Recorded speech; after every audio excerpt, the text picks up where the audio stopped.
हर हर महादेव। शेष नमस्ते मित्रों में दोस्तों, आज एक बार फिर आप सभी शिव भक्तों को मेरे चैनल शाम सदाशिव में स्वागत करता हूँ। आशा करता हूँ आप सभी शिव भक्त स्वस्थ और फिट होंगे। चलिए मित्रों, आज मैं आप सभी शिव भक्तों के लिए विशेष कथा लेकर के आया हूँ।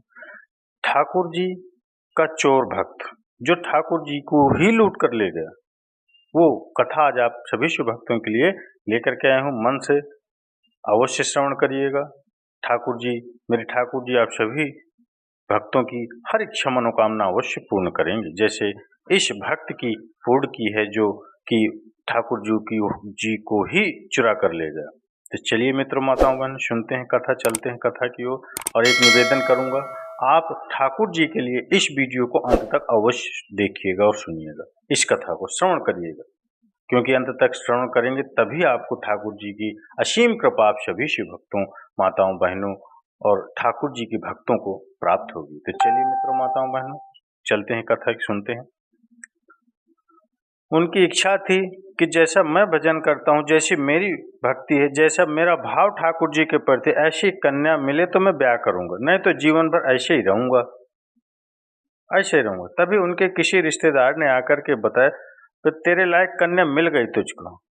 तो हरपाल जी बोले, क्या क्या गुण है उस कन्या? बोले, उस कन्या ने शर्त रखी है, मैं उसी से ब्याह करूंगी जो रोज 1000 संतों को प्रसाद पवाता हूँ। 1000 संतों को। हरपाल जी बोले, आप तो मुहूर्त भी नहीं निकलवाना, कल ही ब्याह करवा दो मेरा। ऐसी कन्या से तो मैं बिना मुहूर्त के ब्याह कर लूँ।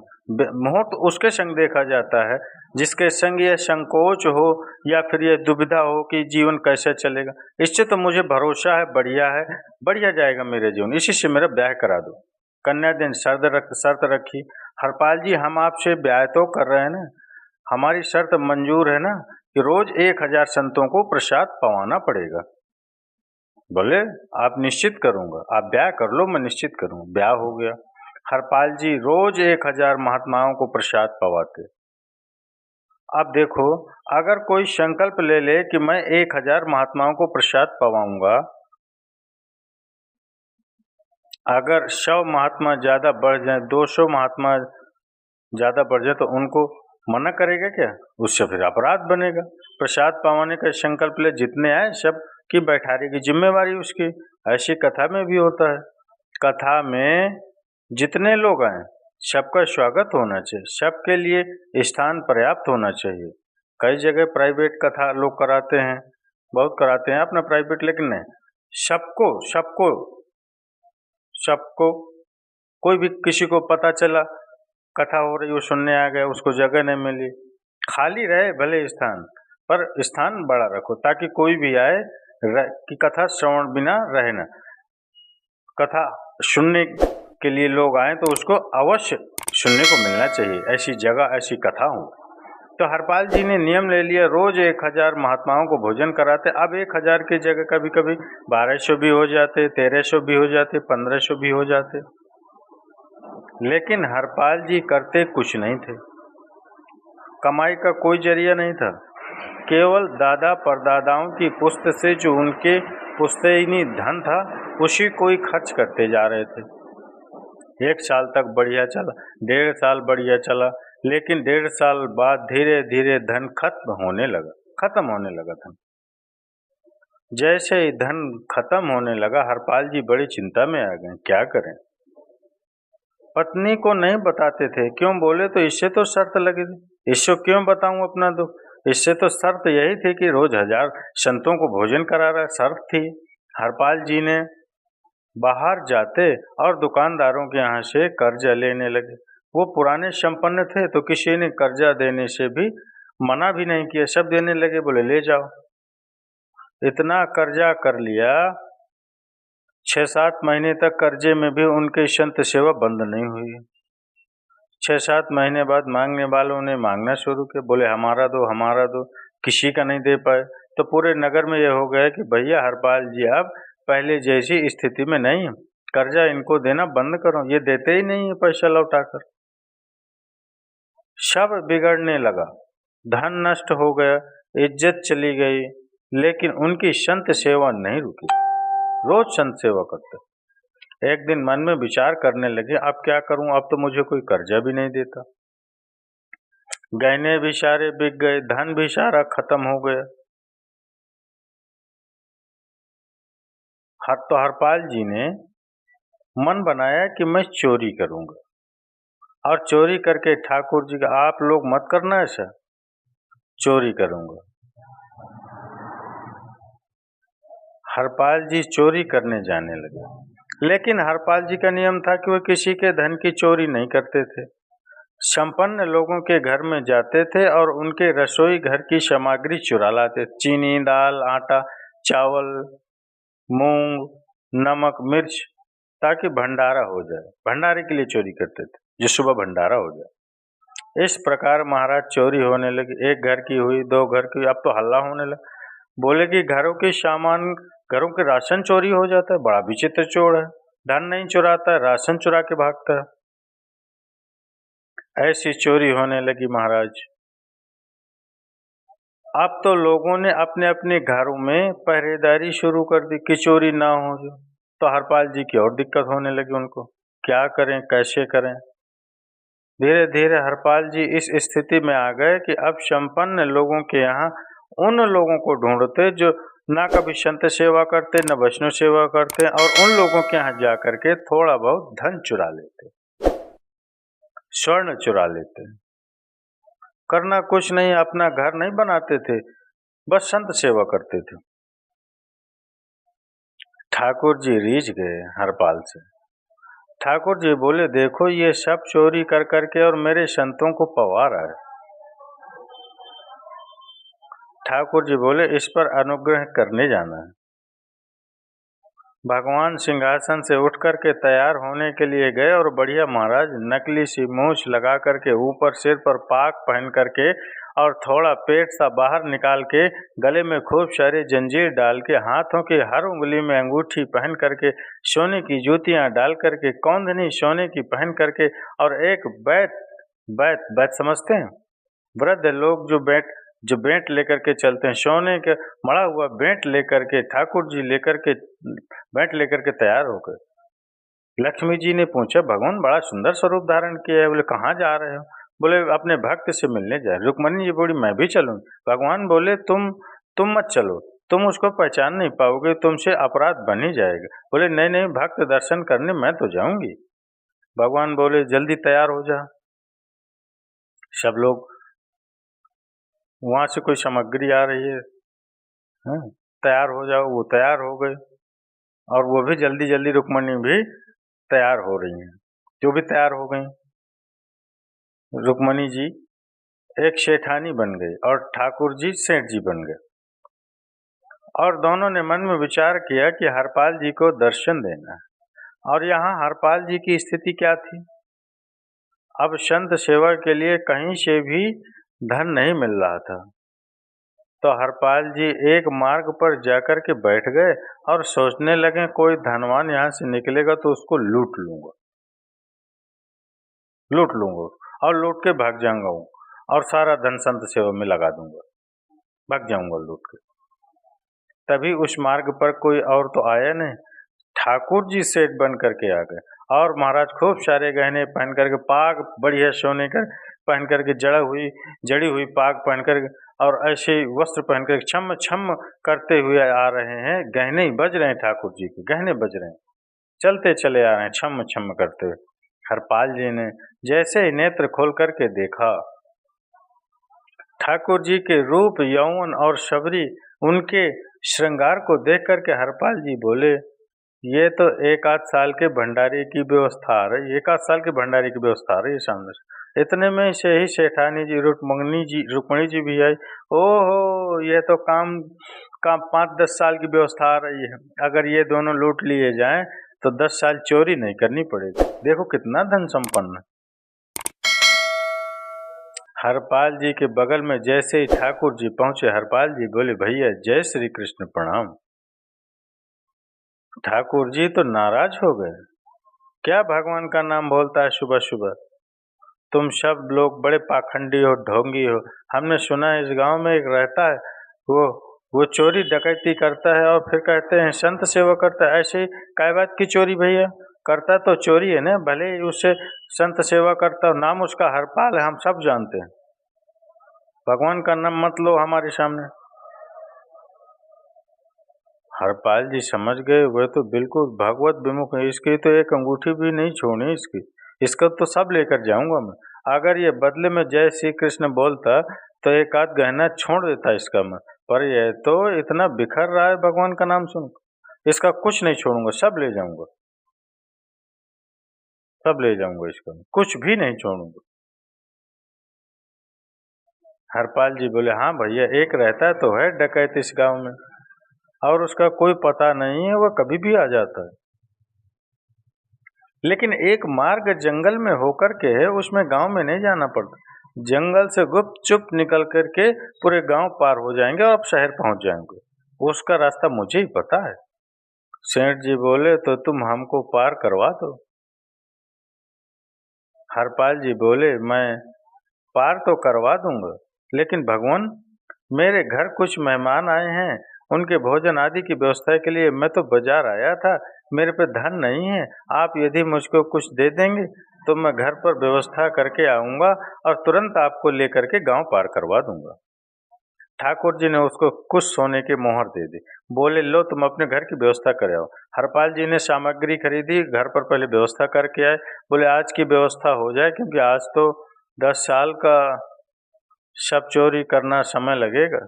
पत्नी से कहा, भोजन प्रसादी बनाओ, संतों को पवाओ, संत पूछेंगे तो मैं कहा हूँ, तो कहना कि आप लोगों की 10 साल की व्यवस्था करने गए हैं आज। हरपाल जी लौट करके आए और सेठ जी से कहा, आइए आइए, चल दीजिए मेरे साथ और हमारे संगी चलना बिल्कुल। ठाकुर जी रुक्मणी जी चलने लगे, चलने लगे। जैसे विहंगम जंगल में पहुंचे, भयंकर भयावह जंगल, बीच जंगल में जैसे पहुंचे, हरपाल ने पीछे मुड़कर के देखा, दोनों चले आ रहे हैं। तुरंत महाराज वो तो अपने रूप में आ गए, शेर की तरह गर्जना करने लगा, अपनी लाठी धर दी सामने और अपने सिर का साफा निकाला, सामने बिछा दिया। भगवान जो सेठ जी के रूप में, भगवान बोले, भैया ये क्या कर रहे हो? बोले, मैं ही हरिपाल हूँ, मैं ही हरिपाल, सारे सामग्री निकालो, डाल दो यहाँ पर, एक चीज भी मत छोड़ना, नहीं तो तुम जानते नहीं हो कि मैं तुम्हारा क्या करूं। ठाकुर जी तो थर थर कांपने लगे। रुक्मणी जी बोली, देखो कैसा नाटक कर रहे हैं, कैसा नाटक कर रहे हैं। रावण के आगे नहीं डरे थे, कुंभकर्ण के आगे नहीं डरे, हिरण्यकश्यप के आगे नहीं डरे, वो हरपाल के आगे ऐसे कांप रहे हैं। भगवान तो मन की सब समझ जाते हैं, कौन ही मार रहे हैं, तुम भी कांपो। क्यों? बोले, भक्त है भैया, ये हमारो भक्त है, अनुब्रजाम में हम नित्यम तू पूये तन्य रेणुई, इसने हमारे लिए सब कुछ गंवा दे, हमारे वैष्णव संतों के लिए सब लुटा दिया, इसके आगे भयभीत होने में कोई लज्जा नहीं, तुम भी घबराओ। लक्ष्मी नारायण दोनों कांप रहे हैं और हरपाल कह रहा है, सब निकालो, ए शिठानी जी, कान के कुंडल उतारो, कान कुंडल उतार दिए, नाक की नथनी उतार दी, सब उतार उतार के धर दिए, हाथों के सब कड़ूला आदि सब कुछ रख दिया, सब धर दिया। भगवान ने भी अपने सब उतार के रख दी। बोले, ये बैंत कहाँ लेकर के जा रहे, इसको भी धर दो। भैया बुढ़ापे की लाठी, हम गिर जाएंगे। कुछ नहीं गिरोगे, धर दो इसको। जीवन में कभी राम नाम लिया, जय श्री कृष्ण बोल रहे, चिल्ला रहे थे मुझ पे, धरो इस पे, रखो इस पे, धार सारा धर दिया, बहुत बढ़िया हो गया, 10 साल की व्यवस्था हो गई। इतने में भगवान की कनिष्ठ उंगली में एक अंगूठी थी। हरपाल बोले, ये कहाँ बचा के ले जा रहे हैं, इसको दो। बोले, यार भैया, ये बहुत बचपन की हमारी अंगूठी है और ये आज तक हमारी निकली नहीं और ये निकल ही नहीं पाएगी, इसको बाहर हम निकाल ही नहीं सकते, इसको तो रहने दो हमारे पास। बोले, तुम क्या जानो, इस अंगूठी से कम 1 हफ्ता संत भोजन होगा और तुम पे तो दया करनी ही नहीं, चिल्लाई है मुझ पे जय श्री कृष्ण बोलने पर, निकालो इसको। भगवान खूब प्रयास करे, वो नहीं निकले, तो हरपाल जी ने उंगली पकड़ी तो बोली, मैं उंगली इसको काट ही देता हूँ, तुम्हारे पास उंगली रहने का कोई काम नहीं, तुम उंगली से करते ही क्या हो। तो महाराज जैसे उंगली पकड़ के काटने का मन किया, वो काटने ही वाले थे, इतने में द्वारिकाधीश भगवान शंख चक्र गदा पद्म धारण करके प्रकट हो गए सामने। रुक्मणी जी महालक्ष्मी के रूप में प्रकट हो गए और दोनों ने अपने अंग में हरपाल को भर लिया हरपाल जी समझ नहीं पा रहे थे क्या हुआ। दूर हटे बोले, नाथ हम साक्षात द्वारिकाधीश, ये साक्षात रुक्मणी तुम्हारी भक्ति से प्रसन्न होकर तुमको दर्शन देने आए।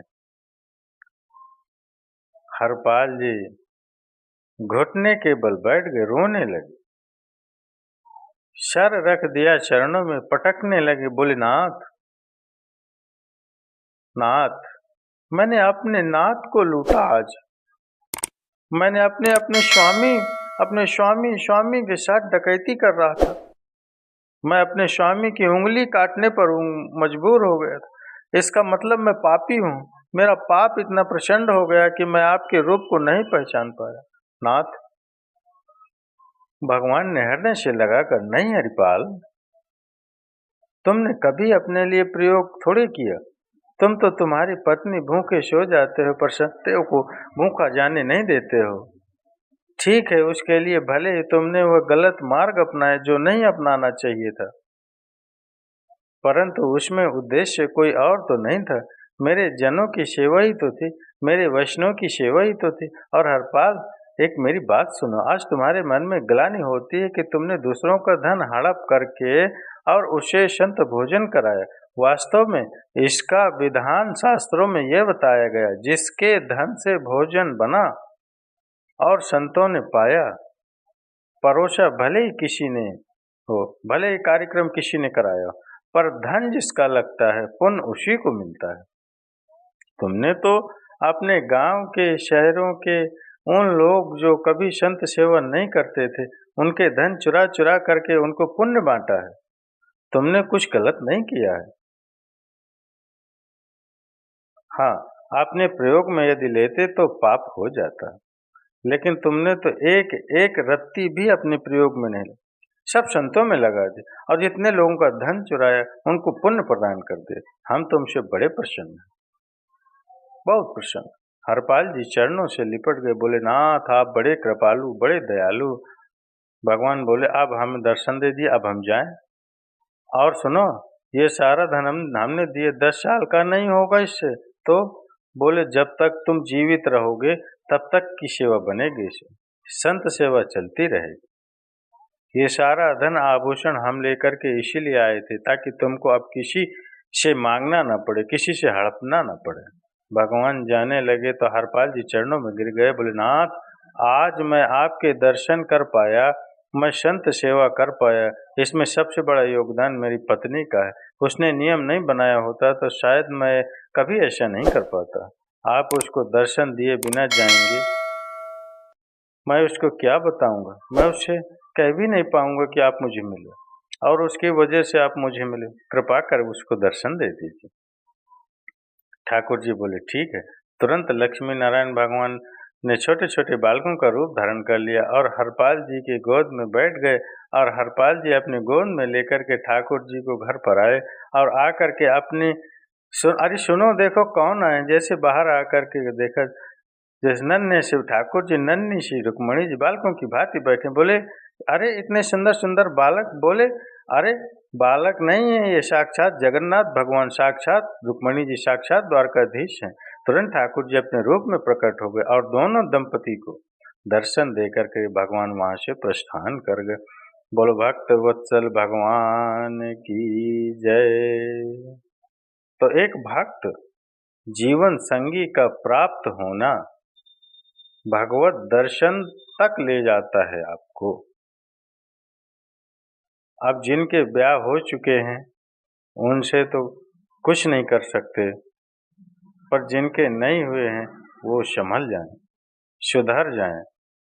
ठाकुर जी से प्रार्थना करो और प्रार्थना करके केवल एक ही चीज मांगो, क्या? हम गृहस्थी हैं नाथ, यह गृहस्थ आश्रम है, हम इसमें आ चुके हैं। आप कृपा करके हमारे जीवन में जो भी है वह आपका भक्त है, लेकिन आपके अथक प्रार्थना करने पर भी ठाकुर जी ने नहीं दिया तो भी चिंतित मत होइएगा।